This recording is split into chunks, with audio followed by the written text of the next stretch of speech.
अस्सलाम वालेकुम वरहमतुल्लाह। ठीक हो बच्चों, आज का जो टॉपिक है हमारा दैट इज ईसीजी या ईकेजी।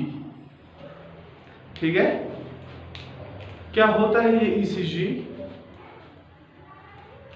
अगर हम इस एब्रिविएशन को देखेंगे, दिस इज इलेक्ट्रोकार्डियोग्राफ या इलेक्ट्रोकार्डियोग्राम, क्योंकि हमने अभी जो हाल ही में पढ़ा है कुछ लेक्चर्स पहले, अभी हम हार्ट से ही डील कर रहे हैं और ये ईसीजी भी हार्ट रिलेटेड ही है। तो क्या है ये? इसे कहते हैं हम इलेक्ट्रोकार्डियोग्राम या electrocardiograph.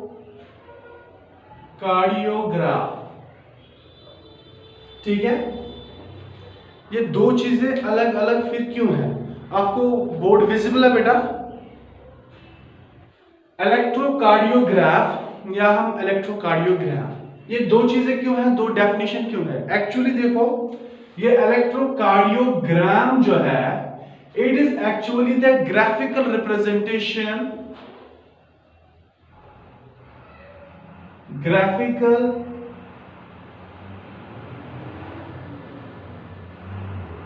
representation of electrical activity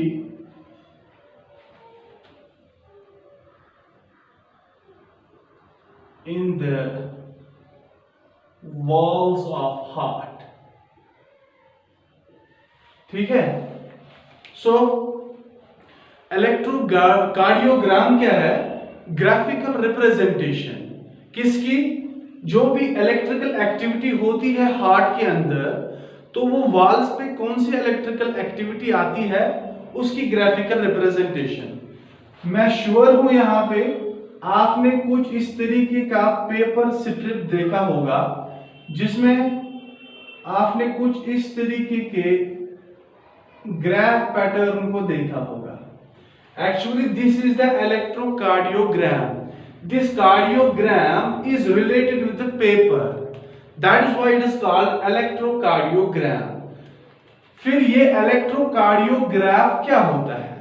यहाँ पे confusion होता है कि ये पेपर पे ग्राफ बनाया है तो ये इसी से रिलेट करेगा, then it is electrocardiograph। लेकिन ऐसा कुछ नहीं है, it is reverse। ये इलेक्ट्रोकार्डियोग्राफ जो है, इट इज एक्चुअली मशीन।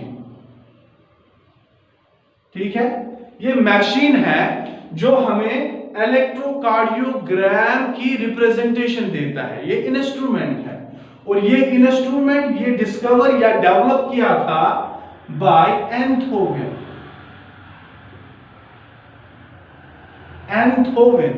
और एक साइंटिस्ट है जिसने पहला इलेक्ट्रोकार्डियोग्राम जो रिकॉर्ड किया है, that was Waller. And the first electrocardiogram was recorded by Waller. ठीक है बेटा, तो क्लियर हो गया यहां पे? आपको समझ आई बात? ठीक है, तो देखो इलेक्ट्रोकार्डियोग्राम और इलेक्ट्रोकार्डियोग्राफ। इलेक्ट्रोकार्डियोग्राम ये ग्राफिकल रिप्रेजेंटेशन है किसकी? Electrical activity. इस पे अभी हम बात करेंगे what kind of this electrical activity is going to help in the walls of the heart, और ये है ग्राफिकल रिप्रेजेंटेशन जो आपको पेपर में मिलती है। देन आफ्टर इलेक्ट्रोकार्डियोग्राम, ये वो इंस्ट्रूमेंट है, मशीन है जिससे हम हासिल करते हैं इलेक्ट्रोकार्डियोग्राम। ठीक है, अब बात करेंगे ये इलेक्ट्रिकल एक्टिविटी है क्या। एक्चुअली हमने जो बात की है कि हार्ट के राइट आर्टिकल के अंदर जो एसए नोड होता है, जिसको माना जाता है कि साइनस वेनोसिस डीजनरेट होके छोटा मोटा टिश्यू बनाया है जिसको हम एसए नोड कहते हैं। Actually that node is responsible for the creation of the impulses. तो इलेक्ट्रिकल एक्टिविटी है क्या? इलेक्ट्रिकल एक्टिविटी, तो मान लो बेटा कि ये जो मसल्स होती है हार्ट के अंदर, इनमें ये मतलब इलेक्ट्रिक पोटेंशियल होता है इसके बीच में। आप इधर सुनो, अगर हम नॉर्मल कंडीशन की बात करेंगे, नॉर्मल मतलब जब कंट्रैक्शन नहीं होगी, जब रिलैक्सेशन होगी, तो रिलैक्सेशन की सूरत में नॉर्मल कंडीशन में जो मसल्स होंगी वो होगी पोलराइज्ड मसल्स। क्या होंगी? पोलराइज्ड मसल्स होंगी। इलेक्ट्रोपॉजिटिविटी, ये बाहर से होंगे इलेक्ट्रोपॉजिटिव और अंदर से होंगे ये इलेक्ट्रोनेगेटिव, ये मसल्स। ठीक है, तो इस कंडीशन को या इस मेम्ब्रेन को जो मसल्स के यहां होता है, वो उस सूरत में जब नॉर्मल कंडीशन होती है वो पोलराइज्ड होते हैं। लेकिन जब स्टिमुलेशन मिलती है तो उस सूरत में क्या होता है? ड्यूरिंग स्टिमुलेशन यहां पे देखो कि जो पोलर चार्जेस होते हैं, हालांकि ये पोलर इस सूरत में भी है और यहां पे भी होंगे, ये चार्ज फ्लिप होगा, इलेक्ट्रोनेगेटिव बाहर, इलेक्ट्रोपॉजिटिव अंदर से। ठीक है, बाकी सब कुछ अपना इस तरीके से। हाँ, ये अब भी पोलर है क्योंकि दो साइड्स है इसके, पॉजिटिव अंदर है, नेगेटिव बाहर है, बाकी सारे पॉजिटिव बाहर है और नेगेटिव अंदर है, तो मतलब ये पोलर है। लेकिन इस वाली कंडीशन को जब ये चेंज आ जाती है, फ्लिप करता है चार्ज, तब इस वाली कंडीशन को हम डीपोलराइजेशन कहते हैं।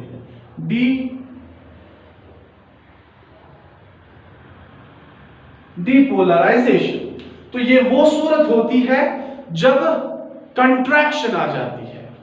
कंट्रैक्शन, तो आर्टिकल्स की बात करेंगे तो आर्टिकल कंट्रैक्शन है।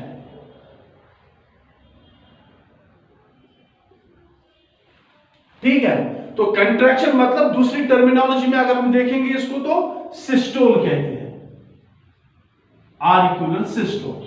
उसके बाद क्या होगा, जब ये चार्ज यहां पे फ्लिप हो जाएंगे, अब ये चार्ज ना रिप्लेस हो जाएंगे। दैट मींस ये इधर को आ जाएगा और ये इधर को चला जाएगा, एंड दिस विल कंटिन्यू, ये मूव करेगा फॉरवर्ड। तो एक और कंडीशन क्रिएट हो जाएगी लाइक दिस। मैं यहां पे बनाऊंगा, ये अपने तीन चार्जेस हैं, उसके बाद नेगेटिव है, नेगेटिव, फिर पॉजिटिव, फिर पॉजिटिव। तो क्या होगा इस सूरत में, यहां पे ये चार्ज इधर को मूव करेगा, ये पॉजिटिव बनेगा और ये नेगेटिव बनेगा, और इसने यहां पे जंप किया था, ये नेगेटिव इधर, ये पॉजिटिव इधर। तो इस सूरत में पहली बार जब आप देखते तो यहां पे फोर्थ प्लेस पे बाहर पॉजिटिव, अंदर नेगेटिव, यहां पे चेंज हुआ था डिपोलराइजेशन में। लेकिन सेम कंडीशन वापस रिपीट हो गई, जो पहली नॉर्मल कंडीशन में था, फोर्थ प्लेस पे पॉजिटिव वापस आ गया, नेगेटिव वापस आ गया, और ये आगे को फॉरवर्ड, ये this will conduct in the forward direction. और इस वाली स्टेज को हम या इस कंडीशन को रिपोलराइजेशन कहते हैं।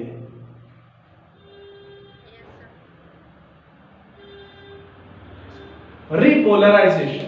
ठीक है, अब दो कंडीशंस क्रिएट होगी, एक तो डिपोलराइजेशन जिसे हम कॉन्ट्रैक्शन या सिस्टोल कहते हैं, एक तो रिपोलराइजेशन जिसको हम अब डायसिस्टोल कहेंगे।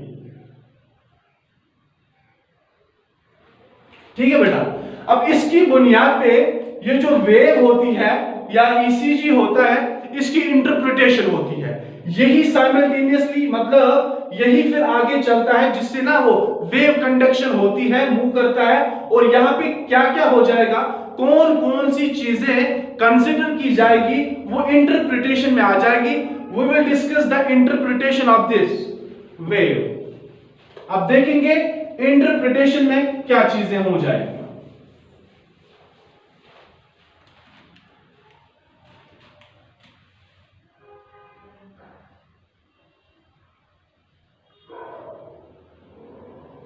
सपोज ये बेस लाइन है,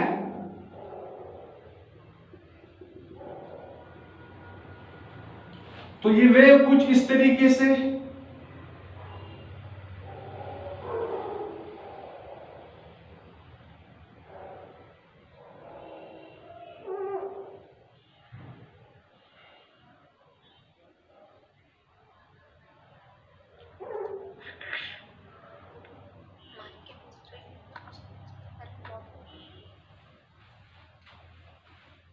तो यहां पे अलग अलग पॉइंट से इसको डिनोट किया जाएगा।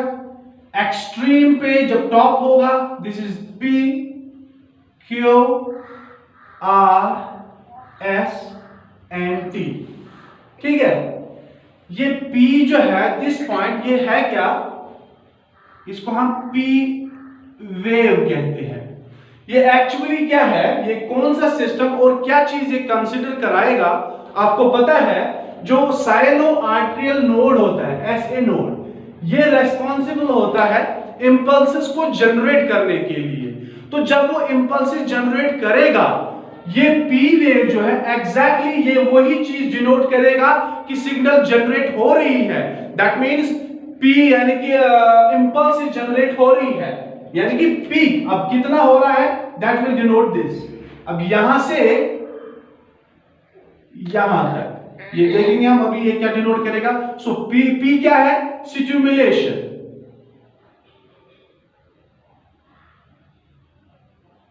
Stimulation of SA node to create impulses, ठीक है। अब जब impulses क्रिएट हो जाती है, उसके बाद क्या होगा, वो आर्टिकल्स में कंडक्ट हो जाएंगी, ठीक है।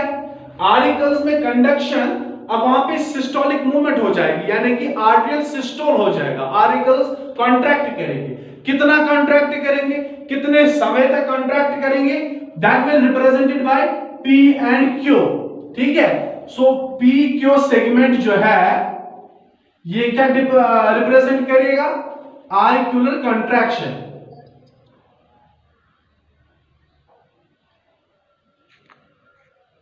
बात समझ आ रही है?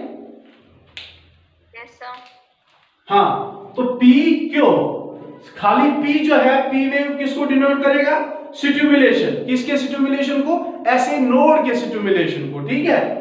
लेकिन ये जो सेगमेंट है PQ सेगमेंट, ये आर्टिकुलर कंट्रैक्शन को डिनोट करेगा, ठीक है। उसके बाद जब हम देखते हैं QRS, इसे कहते हैं QRS कॉम्प्लेक्स। QRS कॉम्प्लेक्स, ठीक है। ये QRS कॉम्प्लेक्स में सबसे पहले जो QR है, ये किसको रिप्रेजेंट करेंगे, QR। अब देखो, SA नोड से इंपल्सेस निकली, आर्टिकल्स के बाद वो कहां पहुंचनी है, आपको पता है। आर्टिकल्स और वेंट्रिकल्स के बीच में एक एनुलर पैड होता है जो नॉन कंडक्टिंग होता है। तो कंडक्शन के लिए वहां पे वन मोर टिश्यू होता है, दैट इज AV नोड, ठीक है। ये AV नोड क्या करेगा, साइनो आर्टेरियल नोड की सिग्नल को लेके इंप्लीफाई, मतलब इंप्लीमेंट करके इसको एम्पलीफाई करके फिर वेंट्रिकल्स में इसको पास ऑन करेगी दोनों साइड से, ताकि वेंट्रिकुलर कॉन्ट्रैक्शन हो जाए। बात समझ आई?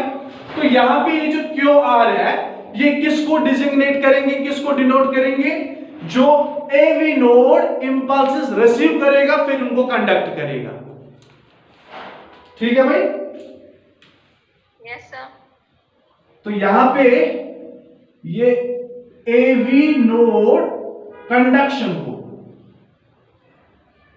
रिप्रेजेंट करेंगे। देन आफ्टर ये RS और साथ में यहां पे RS और साथ में T, RS और ST, ये और ये दोनों क्या करेंगे, represent ventricular contraction. Ventricular contraction यानी कि सिस्टोल, वेंट्रिकुलर सिस्टोल ये रिप्रेजेंट करेंगे, RS और ST। लेकिन जब हम खाली T की बात करेंगे खाली ये टी, ये तो यहां से यहां का सेगमेंट और यहां से यहां का सेगमेंट, ठीक है, ये तो वेंट्रिकुलर कंट्रैक्शन डिनोट करेगा। बट अगर हम खाली टी को रिप्रेजेंट कराएंगे, ये किसको रिप्रेजेंट करेगा? ये करेगा वेंट्रिकुलर डायसिस्टोल को, वेंट्रिकुलर डायसिस्टोल, ठीक है बेटा। अब देखो, हमने इससे पहले कार्डियक साइकिल में देखा कि जो आरिक्यूलर कॉन्ट्रैक्शन है या आरिक्यूलर सिस्टोल है वो 0.1 सेकेंड्स के लिए रहता है। अब यहां पे देखो, P डिनोट करेगा, रिप्रेजेंट करेगा इंपल्सेस जनरेट जो हो गई ऐसे नोड से, लेकिन ये सेगमेंट जो है PQ सेगमेंट, ये आरिक्यूलर कंट्रैक्शन को रिप्रेजेंट करेंगे, बट ये कितना होता है? ये 0.1 सेकेंड्स के लिए होता है, ठीक है ना। ये सिस्टोलिक मूवमेंट, सिस्टोल है, कंट्रैक्शन है, ठीक है। लेकिन जब हम QR को देखेंगे, दैट मींस यहां से लेके यहां तक, इसके बीच इधर, ठीक, और ये क्या है? आरिक्यूलर, और ये है ऐसे नोड कंडक्शन, और फिर यहां से यहां तक, यहां से बिल्कुल ये T तक, ये वेंट्रिकुलर कॉन्ट्रैक्शन है। ये कितने समय तक रहती है? 0.3 सेकेंड्स, ठीक है। और ये है डायसिस्टोल, ये है डायसिस्टोल। अब ये वही डायसिस्टोल है जो हमने बात की थी जॉइंट की, जॉइंट डायसिस्टोल की हमने बात की थी, ये वही टी है। और ये कब तक रहेगा? ये 0.4 तक रहेगा, 0.4। ये तो हम कहते हैं नॉर्मल कंडीशन में, ठीक है बेटा। और डॉक्टर्स क्या करते हैं?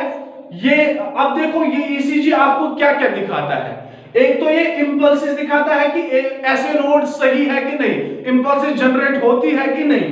दूसरा, आरिक्यूलर कंट्रैक्शन भी होती है कि नहीं। उसके बाद अब ये जो ठीक है, उसके बाद आरिक्यूलर वेंट्रिकुलर सेप्टम में जो एनुलर पैड होता है उसमें एवी नोड, क्या वो कंडक्शन करता है कि नहीं। अगर कंडक्शन करेगा, कितनी करेगा? ये पीक रिप्रेजेंट करेगा, जितना ये पीक है उतनी कंडक्शन होगी, ठीक है। और इसके बीच में ये गैप बनेगी, this is the conduction period. और उसके बाद दिखाएगा ये सेगमेंट आपको दिखाएगा वेंट्रिकुलर कंट्रैक्शन, मतलब वेंट्रिकुलर कंट्रैक्शन भी दिखाएगा। अब आपको वॉल्यूम भी पता चलेगा क्या होता है, थ्रस्ट कितना है। देन आफ्टर आपको रिलैक्सेशन टाइम यानी कि डायसिस्टोल भी पता चलता है। तो ये सारी चीजें heart related, systolic, diastolic contraction जो भी है वो आपको इस ग्राफ से पता लगता है। और अब इसको आप आसानी से रीड कर सकते हो, और जितनी भी कार्डियक प्रॉब्लम्स है वो इससे डिनोट हो जाती है। You have considered one more thing here. This P, R and T are called positive waves. क्यों कहते हैं पॉजिटिव वेव्स? बिकॉज ये 3 पॉइंट्स जो है, ये वेव्स जो है अबव द बेस लाइन है, because above the baseline। और जो Q and S है, Q and S are called negative waves because of below the baseline,